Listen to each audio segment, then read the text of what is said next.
है ना।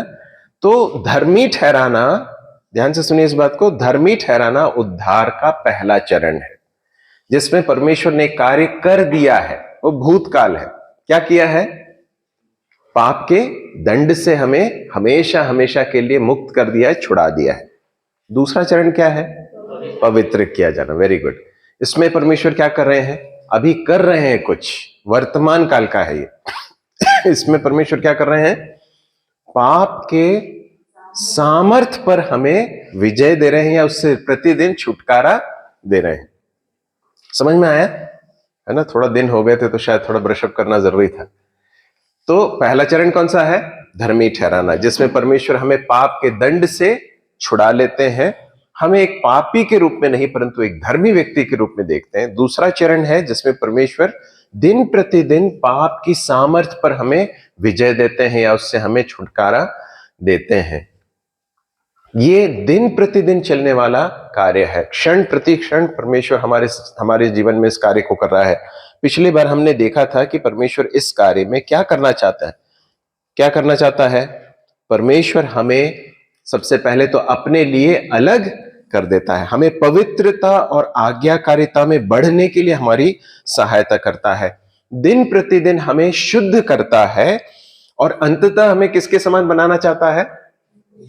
प्रभु यीशु मसीह के समान बनाना चाहता है। यह है परमेश्वर का प्रोजेक्ट। धर्मी ठहराने में परमेश्वर ने हमारी स्थिति को बदल दिया। किसके रूप में देखता है? प्रभु यीशु मसीह के रूप में हमें देखता है। अब मैं आपसे एक सवाल पूछना चाहता हूं, हम सबके सब प्रभु यीशु मसीह के समान परमेश्वर हमें देखता है, हमारी स्थिति बदल गई है ना। पापी के रूप में नहीं देखता, ऐसा देखता है मानो उसके पुत्र के द्वारा देखता है। परंतु क्या हमारा आचरण आज प्रभु यीशु मसीह के समान पूर्णतः हो गया है क्या? नहीं ना। दिन प्रतिदिन आज भी हम ऐसे कई बार व्यवहार करते हैं, हमारे मुंह से कई बार ऐसी बातें निकलती हैं या हमारे मन से ऐसे विचार जाते हैं जो सही नहीं है, जो प्रभु यीशु मसीह के समान नहीं है। तो परमेश्वर का प्रोजेक्ट क्या है? परमेश्वर का उद्देश्य क्या है? वो चाहता है कि न सिर्फ स्थिति में परंतु आचरण में भी हम किसके समान दिखें? अभिषेक भाई, किसके समान दिखें? प्रभु यीशु मसीह के समान बन जाए। तो ये है पवित्र किया जाना। ये प्रभु दिन प्रतिदिन हमारे जीवन में कर रहा है और हमने देखा था कि कैसे कर रहा है। कैसे कर रहा है? पवित्र आत्मा के द्वारा करता है, परमेश्वर के वचन के द्वारा करता है। फिर तीसरा क्या था? उसके पहले एक और था, कलीसिया इस संगति के द्वारा प्रभु हमें पवित्र करता है, या फिर उस संगति के द्वारा परमेश्वर हमारे जीवन को बदलता है। इसलिए बहुत जरूरी है सहभागिता। फिर लास्ट में हमने देखा था कि परीक्षाओं के द्वारा और परेशानियों के द्वारा जो हमारे जीवन में आती हैं, उसके द्वारा भी प्रभु हमें पवित्र कर रहा है, करता है। आज हम उद्धार के तीसरे चरण के बारे में देखने जा रहे हैं। वो कौन सा है? महिमित करना या ग्लोरिफिकेशन, अंग्रेजी में कहते हैं ग्लोरिफिकेशन, या फिर ये जो है हमारे उद्धार का सबसे अंतिम चरण है। ठीक है? उद्धार का अंतिम चरण मतलब क्या है? परमेश्वर हमारे उद्धार को सिद्ध कर देना चाहता है या फिर पूर्णतः हमें पाप के हर प्रकार के प्रभाव से हमें मुक्त करना चाहता है। आज भी हम भले प्रभु यीशु मसीह के रूप में, प्रभु यीशु मसीह के द्वारा जब हम परमेश्वर में देखता है तो अपने पुत्र के समान देखता है। आज प्रभु हमें बदल रहा है उसके पुत्र के समान, लेकिन प्रभु का, परमेश्वर का उद्देश्य यह है कि हम कैसे बन जाएं? पूर्णतः उसके पुत्र के समान बन जाएं। यह है परमेश्वर का उद्देश्य। ठीक है, हम एक भाग पढ़ेंगे समझने के लिए। फिलिपियों तीसरा अध्याय, उसका 20 और 21। फिलिपियों तीसरा अध्याय,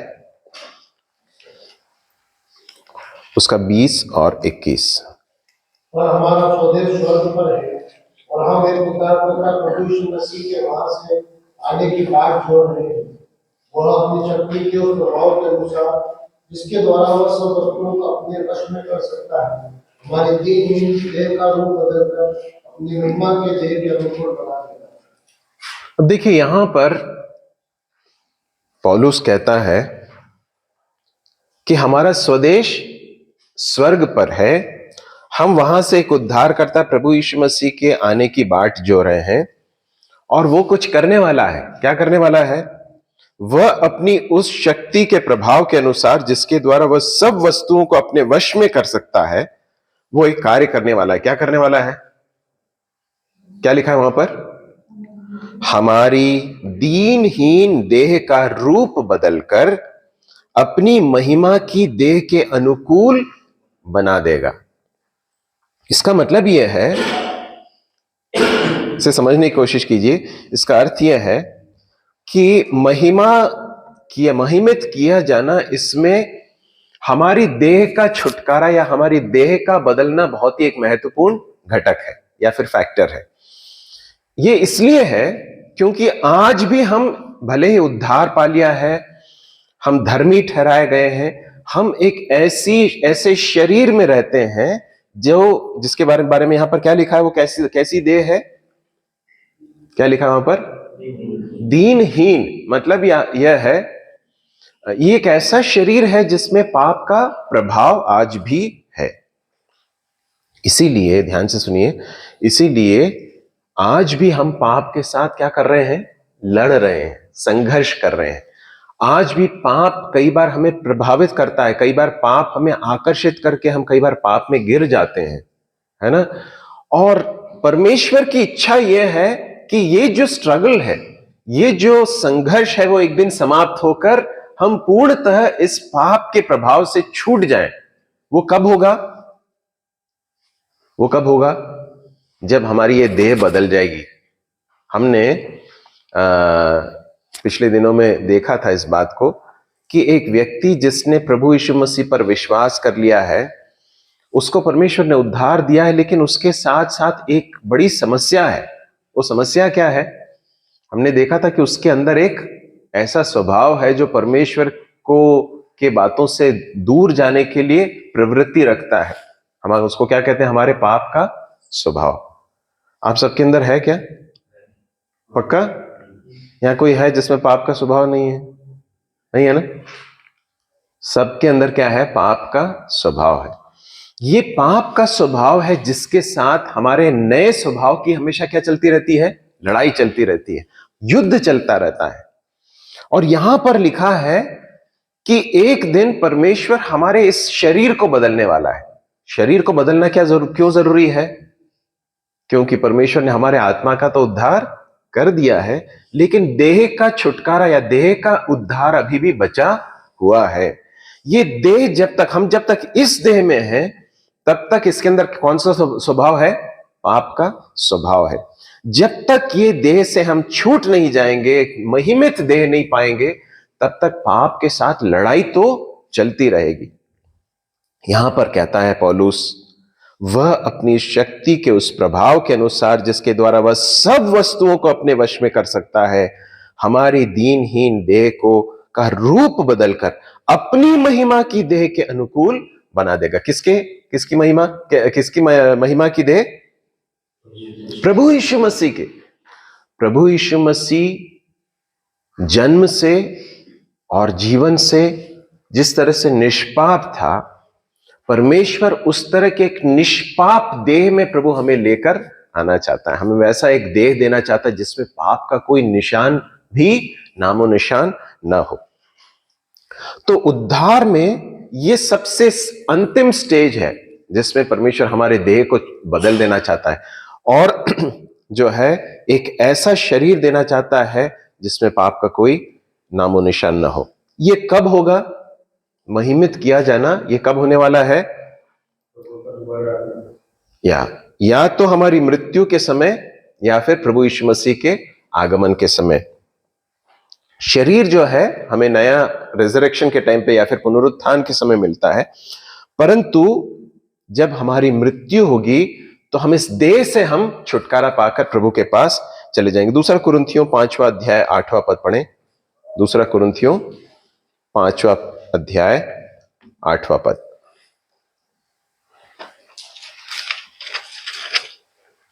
इसलिए हम ढाढ़स बांधे रहते हैं और देह से अलग होकर प्रभु के साथ रहना और भी उत्तम समझते हैं। यहाँ पर लिखा है देह से अलग होकर प्रभु के साथ रहना और भी उत्तम समझते हैं। इसका अर्थ क्या मालूम है? इसका अर्थ यह है कि जिस क्षण एक व्यक्ति जिसने प्रभु यीशु मसीह पर विश्वास किया है, जिस क्षण उसकी मृत्यु होती है, वो देह से तो अलग हो जाता है, परंतु जैसे ही वो देह से अलग हो जाता है तो वो किसके पास चला जाता है? किसके पास? प्रभु के पास चला जाता है। इसलिए हमारे जितने प्रियजन हैं या हमारे जितने भी विश्वासी भाई बहन हैं जिन्होंने प्रभु यीशु मसीह पर विश्वास किया और जिनकी मृत्यु हुई, उनके विषय में परमेश्वर का वचन स्पष्ट सिखाता है कि वो कहां है अभी। वो कहीं लटके हुए हैं क्या? कहीं भटक रहे हैं क्या? नहीं, वो कहां पर है? प्रभु की उपस्थिति में है। उनके आत्मा जो, उनके जो शरीर हैं उनको वापस नहीं मिले हैं, एक दिन जो है उनका पुनरुत्थान होगा, परंतु आत्मा में वो किसकी उपस्थिति में है? प्रभु की उपस्थिति में। उनके देह से वे अलग होकर वे प्रभु की उपस्थिति में है। अब आगे देखते हैं क्या होगा। पहला थिस्सलुनीकियों 4 अध्याय उसके 16 से लेकर 17 पढ़ें।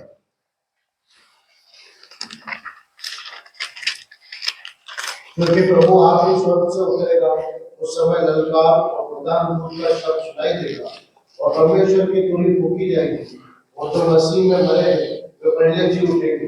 तब हम जो जीवित और बचे रहेंगे उसके साथ बादलों पर उठाए लिए जाएंगे कि हवा में प्रभु से मिले और इस रीति से हम सदा प्रभु के साथ रहेंगे। सो इन बातों से एक दूसरे को शांति दीजिए।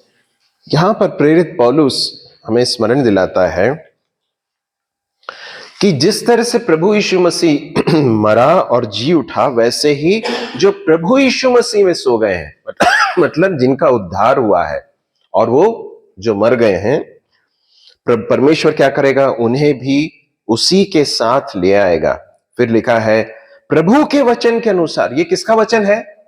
प्रभु का वचन है। उसके अनुसार पौलुस कहता है कि हम तुमसे कहते हैं कि जो जीवित हैं और प्रभु के आने तक बचे रहेंगे, सोए हुओं से कभी आगे ना बढ़ेंगे, क्योंकि प्रभु आप ही स्वर्ग से उतरेगा। उस समय ललकार और प्रधान दूत का शब्द सुनाई देगा, परमेश्वर की तुरही फूंकी जाएगी। जो मसीह में मरे हैं वे पहले जी उठेंगे, तब हम जो जीवित और बचे रहेंगे उनके साथ बादलों पर उठा लिए जाएंगे कि हवा में प्रभु से मिले। अब प्रेरित पौलुस यहां पर बताता है कि एक दिन आने वाला है जब प्रभु यीशु मसीह का आगमन होगा। जैसे ही प्रभु यीशु मसीह का आगमन होगा तो उस समय पर 2 चीजें होने वाली हैं। क्या होने वाली हैं? पहली बात तो जो प्रभु यीशु मसीह में विश्वास करके मर गए, वो क्या होगा? वो पहले जी उठेंगे। वो पहले जी उठेंगे। और उसके बाद एक बात होने वाली है। क्या होने वाली है? जो उस समय पर जीवित हैं, विश्वासी लोग जो उस समय पर जीवित हैं, ऐसे भी लोग होंगे ना जो प्रभु यीशु मसीह के आगमन के समय पर जीवित रहेंगे, है ना, जिनकी मृत्यु नहीं हुई। वो क्या होंगे? वो उनके साथ बादलों पर उठा लिए जाएंगे। लेकिन उससे पहले कुछ होने वाला है। उस भाग को समझने के लिए पढ़ेंगे पहला कुरिन्थियों उसका 15वां अध्याय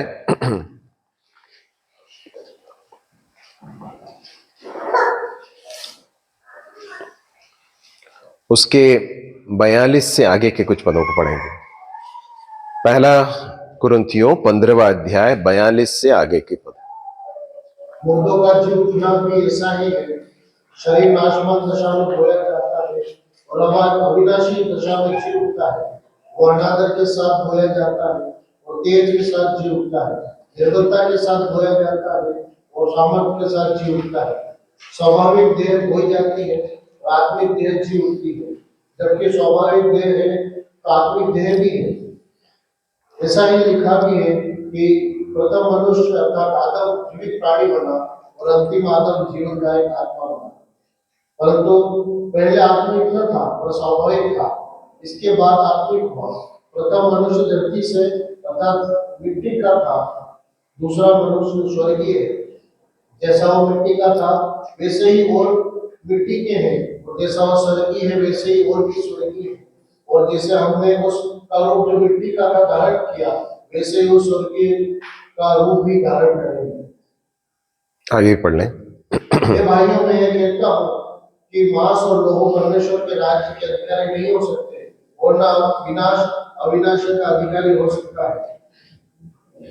देखो मैं तुमसे भेद की बात कहता हूँ कि हम सब तो नहीं सोएंगे, परंतु सब बदल जाएंगे, और यह क्षण भर में पलक मारते ही पिछली तुरही फूंकते ही होगा, क्योंकि तुरही फूंकी जाएगी और मुर्दे अविनाशी दशा में उठाए जाएंगे और हम बदल जाएंगे, क्योंकि अवश्य है ये नाशवान देह अविनाशी को पहन ले, अविनाश को पहन ले, और यह मरणहार देह अमरता को पहन ले।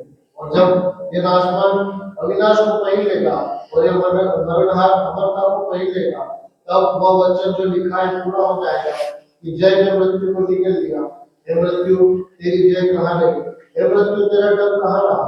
मृत्यु का डर पाप है और पाप का बल व्यवस्था है। परंतु परमेश्वर का धन्यवाद हो जो हमारे प्रभु यीशु मसीह के द्वारा हमें जीवन करता है। या काफी है, धन्यवाद। यहां पर प्रेरित पौलुस थोड़ा सा और विवरण हमें देता है और वो कहता है कि मुर्दों का जी उठना और बाकी लोगों का बदलना किस तरह से होगा। वहां लिखा है शरीर नाशवान दशा में बोया जाता है, अविनाशी रूप में जी उठता है। जितनों ने प्रभु यीशु मसीह पर विश्वास किया मर गए, अभी उनके शरीर किस अवस्था में है? क्या हो गया? नाशवान है ना, तो सब खराब हो जाता। देखिए हम अपने प्रियजनों से कितना भी प्रेम करते हो, है ना, लेकिन उनकी मृत्यु के बाद हम उनके शरीर को रखे रह सकते हैं क्या? नहीं रख सकते। हालांकि वो शरीर है जो हमें उनकी याद दिलाता है, उस शरीर में वो रहते थे, है ना। इसलिए जब उस शरीर को देखते हैं तो हमें बहुत रोना आता है, बहुत दुख होता है, परंतु उसके बावजूद भी हम उस शरीर को रख नहीं सकते। क्यों नहीं रख सकते?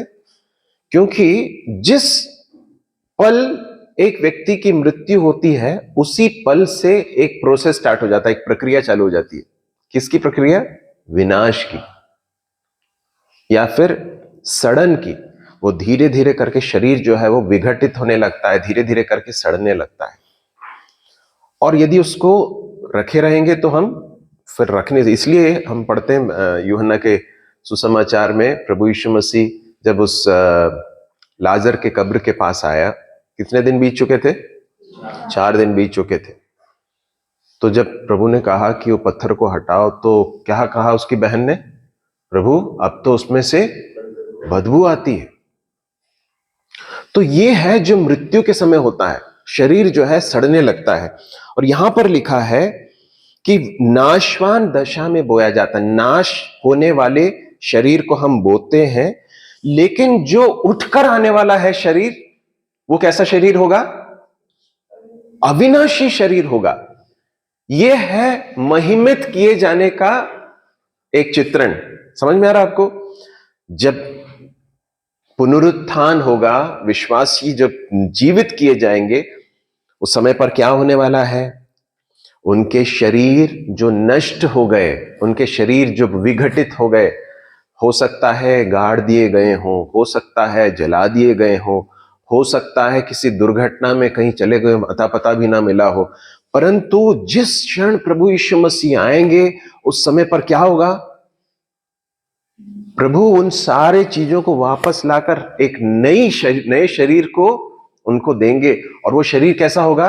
अविनाशी शरीर होगा, वो कभी भी फिर नाश नहीं होगा। दूसरी बात लिखी है वहां पर 43वें पद में, वह अनादर के साथ बोया जाता है परंतु तेज के साथ जी उठता है।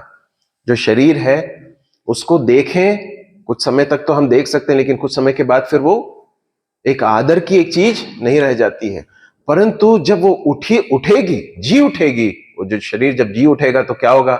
महिमा के साथ जी उठने वाला है। फिर तीसरी बात लिखी है निर्बलता के साथ बोया जाता है और सामर्थ्य के साथ जी उठता है। आज हम जिस शरीर में है, धीरे धीरे करके ये मजबूत हो रहा है, और भी ज्यादा क्या बोलते हैं, सामर्थ पा रहा है कि कमजोर हो रहा है? ये कुछ समय तक समझ में नहीं आता था। कई लोग, हम जब मसीह मंडली आरंभ हुई थी उस समय आप में से कई लोग जो है कैसे थे? जवान थे ना।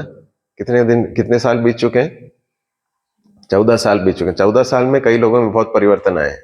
उस समय जो एकदम बहुत जो है भाग दौड़ करते थे, आजकल थोड़ा सा घुटने में दर्द होने लगता है, थोड़ा जो है बैक पेन होने लगता है, या फिर कहीं और सब तकलीफें चालू हो गई है ना। तो क्या हो रहा है? ये धीरे धीरे करके शरीर क्या है, कमजोर हो रहा है। उस समय पर जो है कई लोग, कुछ लोग मुझे चिढ़ाते थे, आज जो है कुछ और लोग उनको चिढ़ाने लगे हैं, है ना? तो ये सब चीजें होती हैं। तो प्रभु यीशु मसीह जब आएगा उस समय पर ये जो शरीर है जो निर्बलता के साथ बोया जाता है, शरीर अभी कमजोर है, जब बो दिया जाता है या फिर जब वो मिट्टी को सौंपा जाता है तो निर्बलता के साथ सौंपा जाता है, परंतु वो कैसे उठता है, सामर्थ्य के साथ उठता है।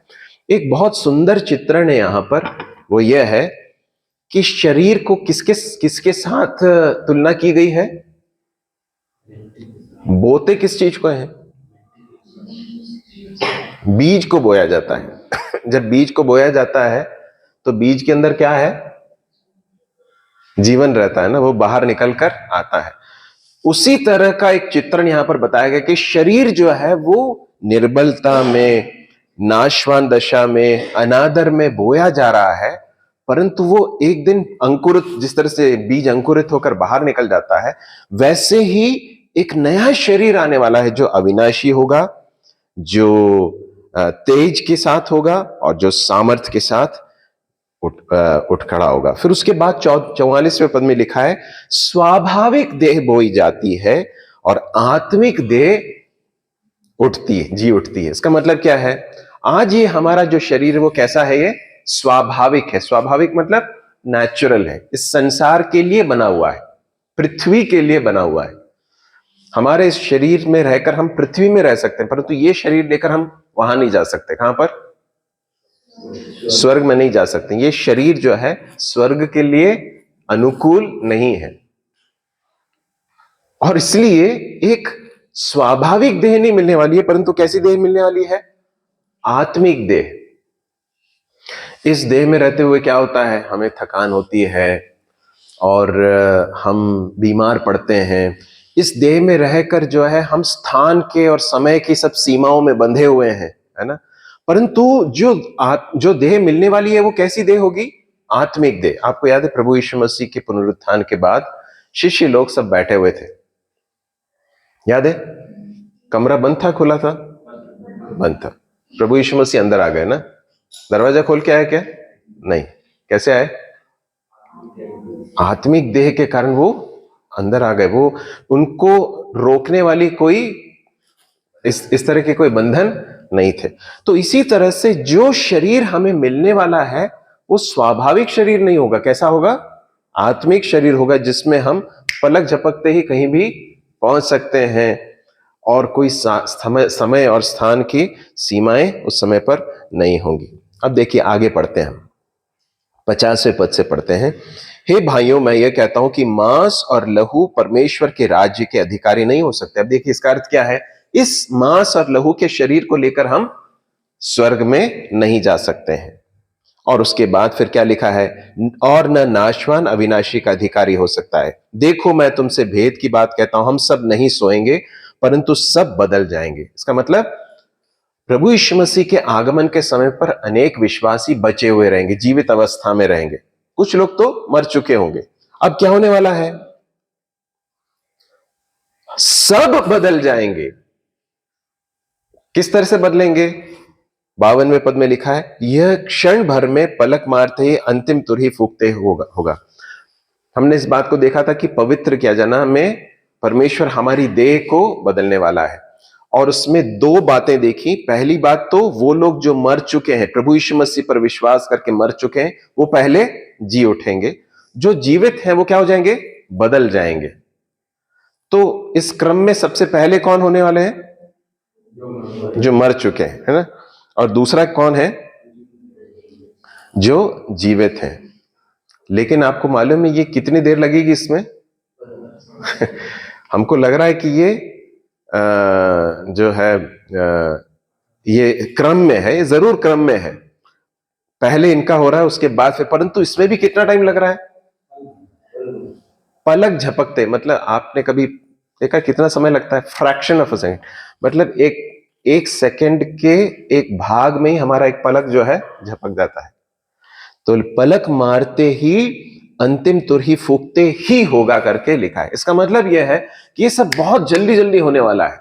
जिन्होंने प्रभु यीशु मसीह पर विश्वास किया है वो कब्रें उनकी जो है खुल जाएंगी, उसमें से जो है विश्वासी लोग सब उठ खड़े होंगे जीवित होकर जो है, और उसके बाद उसके बाद तुरंत बाद क्या होने वाला है, पलक झपकते ही जो बचे हुए सब बदल जाएंगे। और उसके बाद फिर थिस्सलुनीकियों में वापस आ जाइए, एक हाथ इधर रखिए,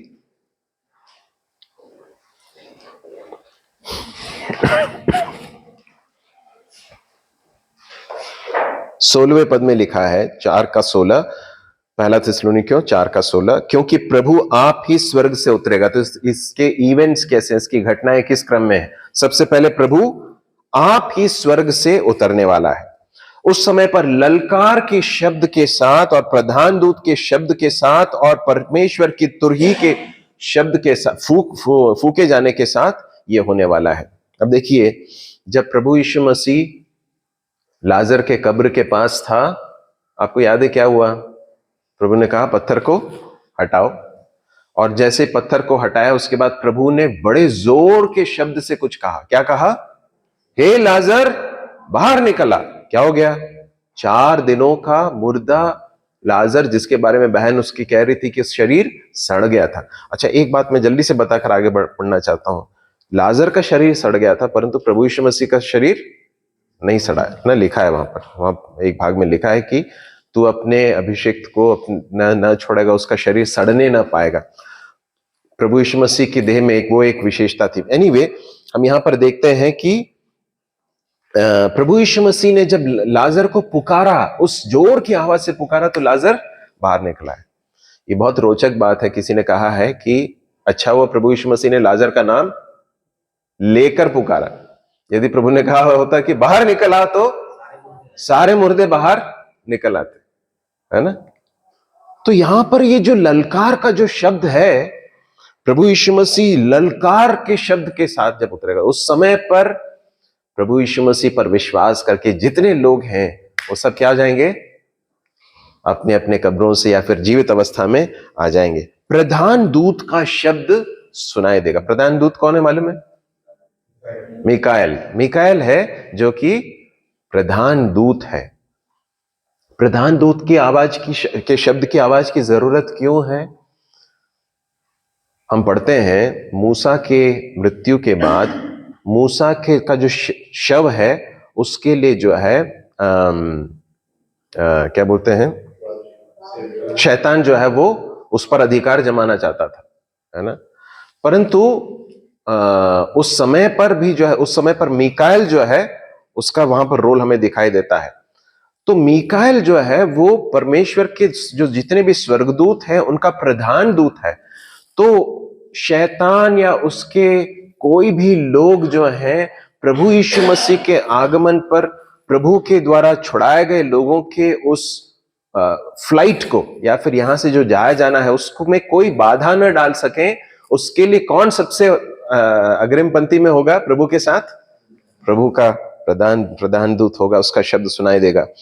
परमेश्वर की तुरही फूकी जाएगी। पुराने नियम में हम तुरही जो है उसको अलग अलग संदर्भों में देखते हैं। जब उनको प्रस्थान करना रहता था तो वो तुरही फूकते थे, जब युद्ध होता था तो तुरही फूकी जाती थी।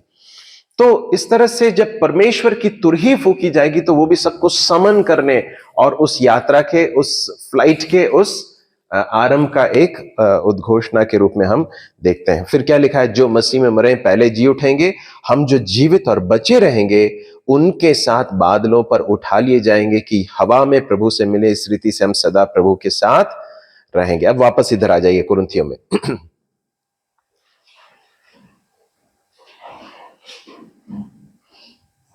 53वें पद से हम पढ़ते हैं, क्योंकि अवश्य है कि यह नाशवान देह अविनाश को पहन ले और यह मरणहार देह अमरता को पहन ले।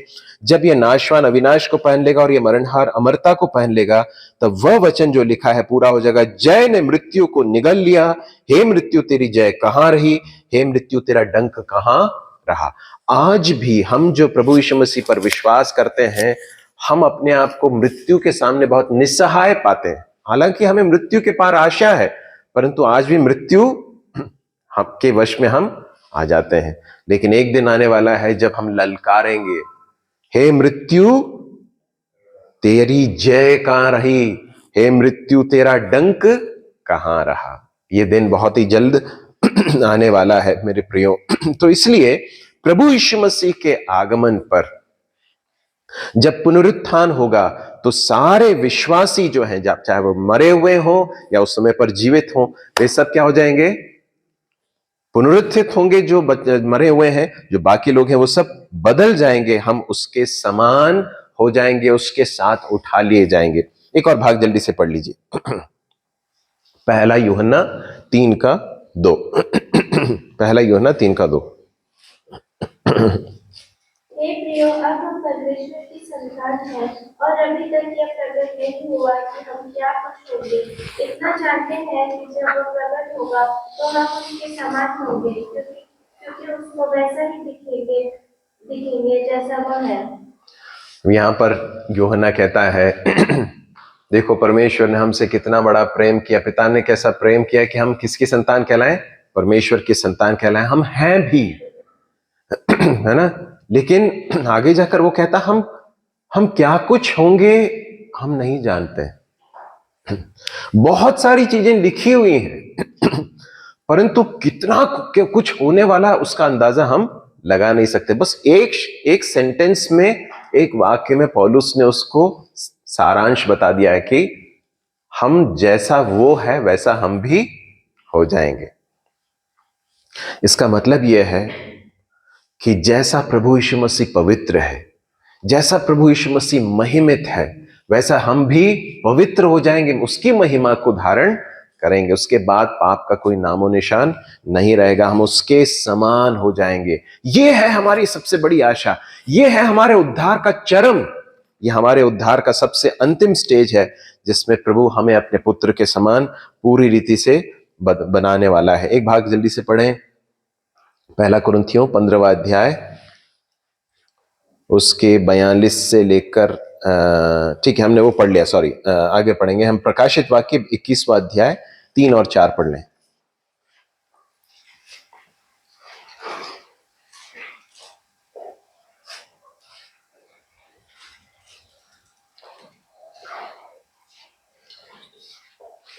प्रकाशित वाक्य 21 का 3 और 4। फिर मैंने सिंहासन में से किसी को ऊंचे शब्द से ये कहता सुना कि देखो, परमेश्वर का डेरा मनुष्य के बीच में है, वह उनके साथ डेरा करेगा और वे उसके लोगों होंगे और परमेश्वर आप उनके साथ रहेगा और उनका परमेश्वर होगा और वह उनकी आंखों से सब आंसू पोंछा डालेगा और इसके बाद मृत्यु ना रहेगी और ना शोक, ना विलाप, ना पीड़ी रहेगा, पहली बात हो जाती रही। यहां पर यूहन्ना कहता है, सिंहासन से मैंने किसी को ऊंचे शब्द से कहते सुना, देख परमेश्वर का डेरा मनुष्यों के बीच में। ये है परमेश्वर जो पहले से चाहता था। आदम की वाटिका में परमेश्वर क्या करता था? आदम और हवा के साथ आकर मिलता था। और हम पुराने नियम में जब मिलाप वाला तंबू देखते हैं, उसमें भी परमेश्वर के प्रेजेंस का, परमेश्वर की उपस्थिति, जिसमें परमेश्वर हमेशा से चाहता है कि अपने लोगों के साथ रहे। लेकिन परमेश्वर का हमारे साथ रहने में सबसे बड़ी बाधा क्या है मालूम है? हमारा पाप। पाप है जो परमेश्वर के साथ सिद्ध सहभागिता के लिए रुकावट बन जाता है। लेकिन जब पाप पूरी रीति से हटा दिया जाएगा और हम पूरी रीति से महिमित हो जाएंगे, उसके बाद क्या होने वाला है? परमेश्वर अपने लोगों के साथ डेरा करेगा। प्रभु यीशु मसीह को हम के बारे में पढ़ते हैं यूहन्ना रचित सुसमाचार में कि उसने हमारे बीच में क्या किया? डेरा किया।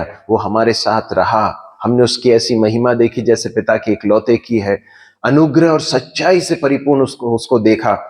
परंतु वो भी परमेश्वर की महिमा का एक वेल्ड या फिर उस पर पर्दा था, उसका एक अंश ही देख पाए लोग।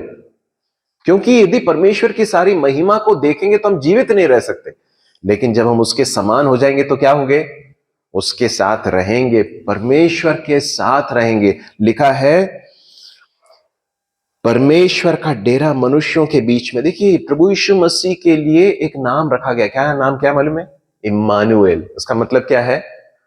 परमेश्वर हमारे साथ। वो बात जो है संपूर्ण रूप से सिद्धता में कब हो जाएगी? जब हम महिमित कर दिए जाएंगे। वह उनके साथ डेरा करेगा, वे उसके लोग होंगे, परमेश्वर आप उनके साथ रहेगा और उनका परमेश्वर होगा, और वह उनकी आंखों से सब आंसू पोंछ डालेगा। आज आंसू हैं, दुख हैं, तकलीफें हैं, परंतु प्रभु सारी आंसुओं को पोंछ डालेगा। उसके बाद ना मृत्यु रहेगी, न शोक, न विलाप, न पीड़ा रहेगी। पहली बातें जाती रही, सारी बातें पास्ट हो जाएंगी। और आपको एक और चीज बताऊं क्या मैं?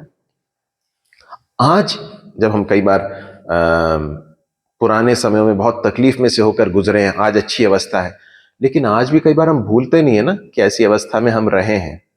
परंतु आप जानते हैं, हमारे स्मरण से ही ये सारी बातें हट जाएंगी। इसका मतलब यह है कि हम जब स्वर्ग में पहुंचेंगे उस समय पर इस संसार के जो दुख रहे हैं, क्लेश रहे हैं, तकलीफें रही हैं, उनका स्मरण भी हमारे मन में कभी नहीं रहेगा। सारी बातें नई हो जाएंगी। It will be a new beginning. वो एक नया आरंभ होगा, नई महिमा होने वाली है। इसलिए पौलुस कहता है अपनी पत्री में कि जो महिमा आने वाली है उसके सामने इस संसार के क्लेश कुछ भी नहीं है, कुछ भी नहीं है, हल्के से हैं, पल भर के समान है। प्रभु हमारी सहायता करे। 3 चरणों में हमने उद्धार को देखा। कौन कौन सा है? धर्मी ठहराना, दूसरा क्या है?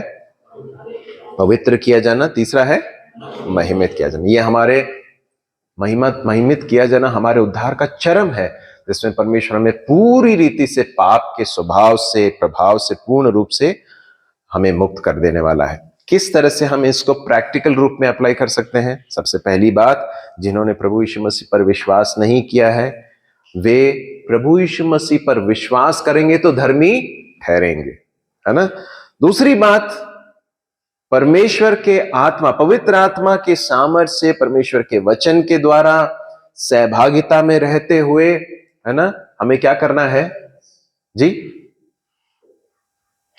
बता रहे, पवित्र जीवन जीने के लिए हमें अपने आप को सौंपने की आवश्यकता है।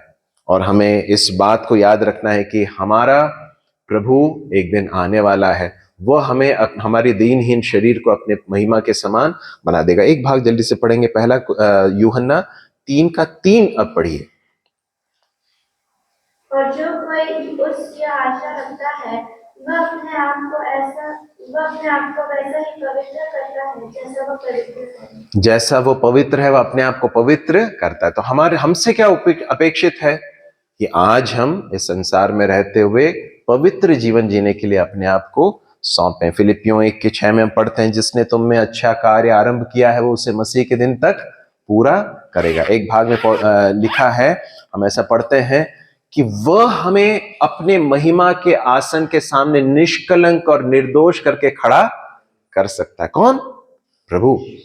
और वो एक दिन ऐसा करने वाला है। प्रभु हमारी सहायता करे। परमेश्वर ने जो बड़ा कार्य हमारे जीवन में कर दिया है, जो कर रहा है और जो करने वाला है, उसके लिए हम प्रभु का धन्यवाद करें। प्रभु के नाम की महिमा।